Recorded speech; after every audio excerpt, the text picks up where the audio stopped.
Welcome back to Legit Brew Reviews, the show where we drink legit brews. Give you guys legit reviews. I'm Trevor. And I'm Matt. And this week we're drinking another something that I can't say. Right? That's the only way to say it. Yeah, I can't say this one either. I can't say this one, but Trevor always makes it sound like he can say it. He always says he can't. I put up a good front. I don't know. It's convincing to me. I don't know if it's convincing to you guys, but we're drinking... Cuvée de Jacobins. And I've also heard it pronounced Cuvée de Jacobins. But I don't know which way. It's French. Like, I don't know. But it's a Flemish sour red ale. I've had it before. Granted, it was a while back. I seem to remember enjoying it.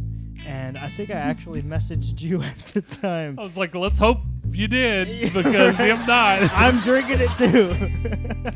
But I remember messaging you when I drank it, right? Yeah, I briefly remember, not the name, obviously, but I remember you saying that there was a particular sour ale that you referenced. And we've only had a handful of sour ales. The one that swore you off of them, that made you and a former friend sick, and then that one, and then here we are again. Yeah. So and then there's the one we had on the channel. Oh, and then we did recently just have. We had a sour. We're starting to get our sour on, if you will. Yeah. But yeah, we do live in a French influenced state, but that doesn't mean that we properly know how to say things. So if we said things wrong, we apologize. Well, it's strange. It's a French name, but it's a Flemish ale or Flemish. Flemish. Pronounced differently. Flemish? Flanders. I've heard both. I've heard it said both ways, so I don't know if it's tomato. I don't know what reasoning behind it. Well, it could be the potato, not even tomato. Potato. Who knows? Potato tomato. Tomato. Mimosas. Okay, let's jump into it. Yeah, you want to open this one? I'll let you open. Oh, you're gonna let me break the seal? Oh my God! All right. The guy in the front. Okay, he's not little. He's a big boy. Oh. Okay, this is a 5.5. Okay. So I don't know how that resonates with a sour. I don't know if that's like a typical. Just to give a little tiny bit of what it says on here. What were you saying? Nothing. I was just gonna say 5 is like reasonable. Yeah, 5.5. It's about normal. Yeah. This is a Flanders, and Trevor may have said some of this already because as I'm reading it, he did say some of this. A Flanders red sour ale with pronounced sourness, offset by a cascade of beautiful complex flavors. Spontaneous fermentation. Say that 3 times fast. Spontaneous fermentation. Okay, it's not that difficult. Spontaneous fermentation imbues Rouge with hints of a stone fruit, cocoa, apple, and cherries. Oak barrel aging for a minimum of 18 months imparts a gentle vanilla note. Full-bodied and delicious. So there's quite a process behind this. God, man, I felt like I was Dr. Seuss for a minute there. I do not like green eggs in ham. Do not like them, Sam. I have. Oh, wow. Okay, it's darker than I remember. Oh, God, I didn't even mean to smell it, but holy cow. Thank you. I got an instant, blast of cherries just now. Remember that movie Blast from the Past? Blast from the Past? Yeah, it wasn't Brendan Fraser. Yeah, he's an underrated gentleman. I like Brendan Fraser. Me too. Color is very cherry cola, if you will. Yeah. So it is. I love cherry cola. Yeah, he's correct. Yeah, it's very cherry cola. So I guess the cherries did have a predominant part in there. Dude, I already got a whiff. It's very, very, very strong cherry smell. Yeah, good color. I love the color. Anything dark, it's always fun, and it's always less than normal when you pour it out and you're not expecting it to natively be a dark. What the heck? I can't quite put my finger on it. Or my nostril on it. It's familiar to me. I mean, it smells kind of vinegar. It smells kind of like a brandy, like an amaretto brandy that I've had before. Yeah, it does have sort of a... Amaretto sours. Amaretto sours are a thing, so maybe it's the whatever element that makes it a sour. It smells almost like a wine. Yeah. Like wine mixed with, feet. is a very sharp smell to it. The cherry is very predominant. They kind of undersold the cherry a little bit, the way they kind of hinted at it, but the cherry was like, the minute I popped the top, the cherry was just right in the nose. Yeah, that's true. All right, here we go, guys. Another beer I can't say the name of. Cuvée de Jacobins. Cuvée de Jacobins. De Jacobins. There you go. There we go. Cheers, guys.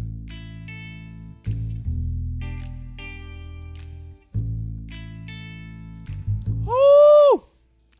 Yeah, that's old Jacob. God, why is Jacob so sour though? I got a little tear just now. Because of how good it is. I mean, it was sour. Yeah. This one's probably more sour than the other one. You think? Yeah. But I like it though. Yeah. It's weird. I wouldn't have expected to like sour. I mean, I like sour candy and sour stuff, but I wouldn't expect it to like a sour beer. It almost tastes like, and not in like a bad way, but it almost tastes like when you associate something sour, it's usually when something goes bad. You know, when food's sour or, drinks sour, it's because it's not good anymore. Right. So you associate sour sometimes with bad. So you kind of get that initial like shock value of it being sour, and I felt like a little tear in the corner of my eye, and I was like, it's so sour, but it's so good. From the nose, like, you get like a balsamic-y, like just vinegar, wine, cherry. Mm-hmm. I mean, you said it looks like cherry Coke. Yeah. It's very bitter. But let me revisit. Yeah, you can't taste much else initially, but just the bitter sour, right? There's not really a beer taste to it, But that's like the last sour we had on the channel, right? Mm-hmm. There wasn't really. Your eyes are just hard. Yeah, man, it's crazy. There wasn't really a beer taste to it, but it doesn't mean it's bad, right? Yeah. So again, this could be a drink that someone who doesn't really like the taste of beer would enjoy. Very true. Especially for people who love sour things. Mm-hmm. Yeah. Because that's all this drink is. It's super sour, but it's delicious. You almost underestimate the sour, because I'm not gonna lie, I did. I kind of expected it to be kind of like the level that I'm familiar with and very not familiar with sours, but the ones that we've had, they've been sour, but this one takes the cake for sure. My opinion, I don't find that the cherry plays a huge factor in the taste.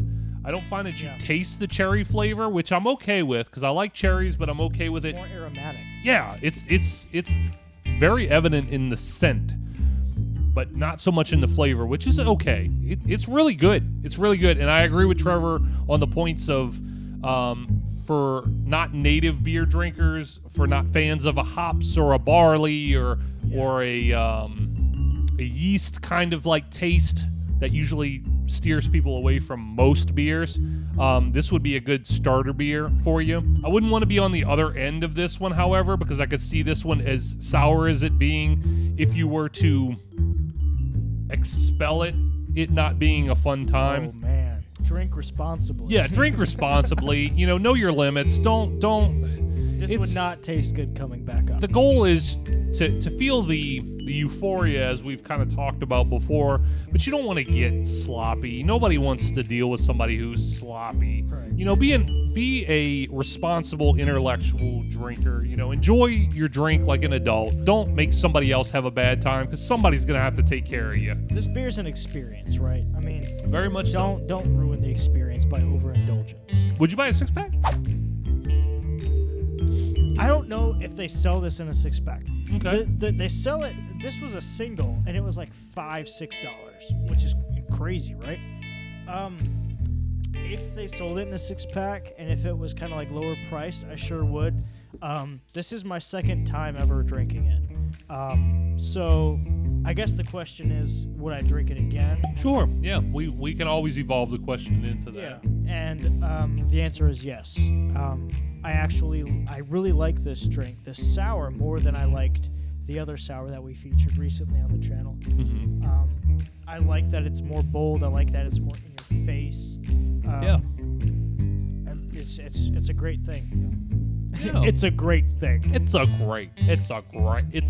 grape thing. It's a great thing. I would definitely drink it again. As Trevor said, we don't natively think that this is sold in a 6-pack because we didn't buy it in one. But I would most certainly like to have a couple of these on hand. It's always interesting. I've kind of grown to love sours very quickly, surprisingly. I've only had a handful of them, and I really like them. And I like sour candies, and I like things that are sour. So that's not surprising to me that I like it. I do think it is really enjoyable. And somehow the sour makes it almost palate cleansing, because I feel like my mouth has like a very refreshed situation going on. That could be something to do with like the vinegary taste. Maybe, yeah. Like how we used to feature ginger on the channel, which is super vinegary. Yeah. So it is kind of a palate cleanser. It could be pickled an ginger. alcoholic palate cleanser between beers. If you're trying different beers, just take a sour in the middle of it. Because your taste buds are all trying to figure out what just happened. Oh yeah. They're all like, what? What the hell was that? Yeah, they're like, what is going? Every time you sip, they're like, going into overload. Yeah. I mean, it feels like it activates all the taste. Yeah, it's pretty crazy. It's Look at that, we're all out, and I wish we had another bottle. Dude, so like I was gonna say the same thing. I was like, man, I didn't know what to expect, but I drank that entirely too fast. If I would have known, like I would have nursed it a little bit more. Yeah. I always enjoy that we're finally being able to have a little bit more exposure to sours, because for a while we didn't have any access to them at all. We're gonna try to feature them as often as we can in the show. As much as we could find them. Yeah, I mean, as much as we can find them. I don't know if we'll see any more on this season, but definitely we'll try to find some ones to feature in season 3. Absolutely. But as always, make sure you leave some comments down below. Be sure to give us a like if you enjoyed the episode, if we made you laugh, or if we piqued your interest with what we drank. We greatly appreciate it, and it always shows your support for the show, and that just speaks volumes. We always appreciate hearing from you guys. Also, feel free to donate to our Patreon if you would like to help us continue to make the show as best and as good and as wonderful as it can be, because that's our goal. We're not beer snobs, as we've said multiple times. We're not beer snobs. We're just guys who like beer, and we want to give you guys honest, legit reviews. All right. Well, as always, I'm Trevor. I'm Matt, and we both have empty glasses. And we're out of beer. So we will see y'all. Send help next weekend with another review. See you guys. I wish we could have grabbed it. We should have grabbed another bottle, but was it worth it? Was it worth it? Dude, it was worth it. And reverse it.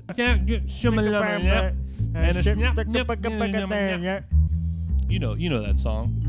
That's that song by Schmishy Schmellian. Smelly.